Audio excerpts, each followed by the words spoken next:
Actually আমাদের মেদিনীপুরে তো কোনো গ্যালারি নেই, আর্ট গ্যালারি নেই। যার জন্য আমার সবসময় চিন্তা ভাবনা ছিল যে ছেলেরা যাতে ছবি আঁকতে এসে বিভিন্ন ধরনের ছবি দেখতে পায় এবং স্টুডেন্টরা যাতে তাদের ভালো কাজ টাঙাতে পারে। আমি আনুমানিক আঁকা শিখছি স্যারের কাছে। আঁকতে এসে অনেক কিছুই নতুন নতুন জিনিস যেগুলো জানতাম না কখনো, সেগুলো নতুন ভাবে শিখছি। বুঝতে শিখলাম যে কিভাবে কি করলে কি কালারের সাথে কি কালার মিক্স করলে নতুন কালার সৃষ্টি হবে। আর অনেক কিছু আর্ট ফর্ম নতুন ভাবে জানতে পেরেছি, যেগুলো আগে কখনো জানতাম না, এমনকি দেখিও নি, সেগুলো জানতেও পেরেছি নতুন ভাবে। 13-14 বছর ধরে স্যারের কাছে শিখছি। আমি স্টিল লাইফ থেকে শুরু করে স্কেচ, তারপরে এখন পোর্ট্রেটও স্টার্ট করেছি। এখন করছি রাজস্থানি একটা আর্ট। খুবই ভালো লাগে। নিজের স্যারের কাছে এত সুন্দর একটা আর্ট গ্যালারি আগে কখনো দেখিনি, আর আছে বলে সেটাও আমি জানি। অনুশ্রী। হ্যাঁ, আমাদের খুব ভালোই লাগছে সকলের। আমরা আজকে নতুন না, একদম সরল রেখা থেকে শুরু করে আজকে এই জায়গায় দাঁড়িয়েছি।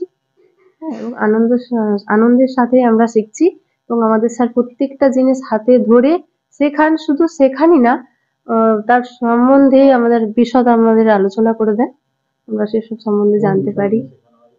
পোর্ট্রেট থেকে শুরু করে এবং ল্যান্ডস্কেপ যা কিছু, মানে ছবির একদম পুঙ্খানুপুঙ্খ ভাবে আমাদেরকে বিশদে আলোচনা করে।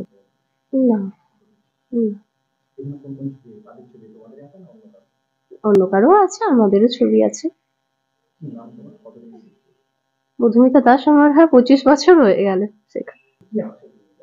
আর কিছু ছবি আঁকছি। আমার আমার 7 বছর হয়ে গেছে। আমি এখানে সুইস স্যারের কাছে ড্রয়িং শিখেছি, এখনো শিখছি। স্যার পোর্ট্রেট, ল্যান্ডস্কেপ, বিভিন্ন রকম ছবি শেখান, অয়েল, ক্যানভাস। না, প্রায় 7 বছর হয়েছে। বিশাল ঘর। বেশিরভাগটাই মাইথোলজি। আমার নাম সেলিনা আলম। আর স্যারের এই গ্যালারিতে বেশিরভাগটাই মাইথোলজি, মানে ঠাকুর দেবতার উপর আছে। আর রিসেন্টলি স্যার হলো প্রচুর পাখি ওপর একটা সিরিজ বানিয়েছেন। তো আপাতত এগুলোই আমরা এখন দেখতে পাচ্ছি।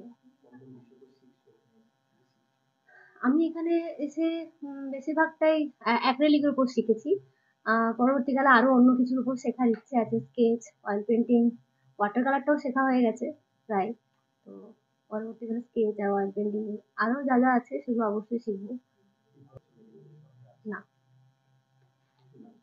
আমার নাম সেলিনা আলম। আমি স্যারের কাছেই রিসেন্ট, মানে 2023-এই ভর্তি হয়েছি। নাহলে আমি 5 বছর বয়স থেকে ছবি আঁকা শিখছি।